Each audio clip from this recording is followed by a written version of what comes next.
Time में अब बात बिहार के अररिया की करते हैं, जहां एएसआई की हत्या कर दी गई है। एएसआई राजीव रंजन की बदमाशों ने हत्या कर दी है। अपराधी को पकड़ने गए एएसआई राजीव रंजन की हत्या हो चुकी है। अपराधी को छुड़ाने के दौरान बदमाशों ने एएसआई की ही हत्या कर दी और अब इस पूरे मामले पर जांच पड़ताल लगातार जारी है। जो बदमाश है इन्हें पकड़ने की कोशिश की जा रही है। बड़ी खबर है, बिहार के अररिया में एएसआई की हत्या कर दी गई। चंद्रमोहन इस वक्त मेरे साथ फोनलाइन पर मौजूद है। चंद्रमोहन, क्या बदमाश अभी तक पुलिस की गिरफ्त में आ चुके हैं? क्या और जानकारी इस खबर से जुड़ी हुई?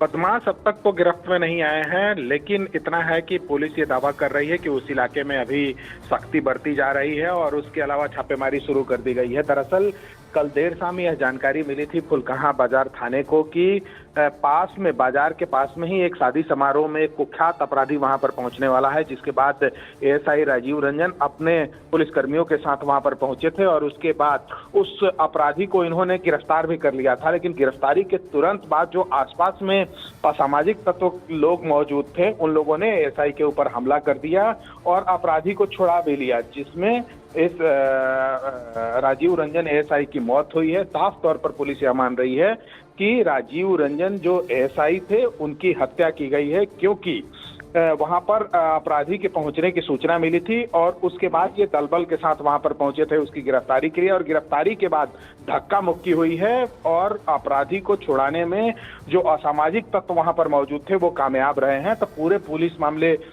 पुलिस पूरे मामले की जांच भी कर रही है और साथ ही इलाके में छापेमारी भी शुरू कर दी गई है कि कौन कौन वो लोग थे उस समय मौजूद, वो असामाजिक तत्व कौन थे जिन्होंने उस अपराधी को पुलिस के चंगुल से छुड़ा लिया और उसके बाद उसको लेकर भागने में भी कामयाब साबित रहे। तो इस हत्या के बाद हड़कंप मचा हुआ है जिले से लेकर और पुलिस हेडक्वार्टर तक और पूरे मामले की जांच चल रही है कि कितने की संख्या में वहां पर लोग मौजूद थे। हत्या हो जाना, जो पुलिस कार्रवाई के लिए जा रही है उस पुलिस वाले की ही यहाँ पर मौत हो जाना, ये बहुत बड़ी बात है और ये बताता भी है वहां पर कि अपराधियों में क्या किसी तरह का कोई खौफ नहीं। आप बता रहे हैं कि दल बल के साथ एएसआई पहुंचे और उसके बाद भी इस तरह की तस्वीर देखने को मिली है। चंद्रमोहन, जाहिर सी बात है, जिस तरह से यह हत्या हुई है सीधे तौर पर पुलिस कार्यशैली पर सवाल खड़ा कर रहा है, क्योंकि अगर पुलिस के ऊपर जो रक्षक माने जाते हैं और उन्हीं के ऊपर अगर हमला होने लगे और उसके बाद उनकी हत्या हो जाए तो जाहिर सी बात है पुलिसिया कार्यशैली और साथ ही पुलिस के काम करने के तरीके पर भी सवाल खड़े हो रहे हैं कि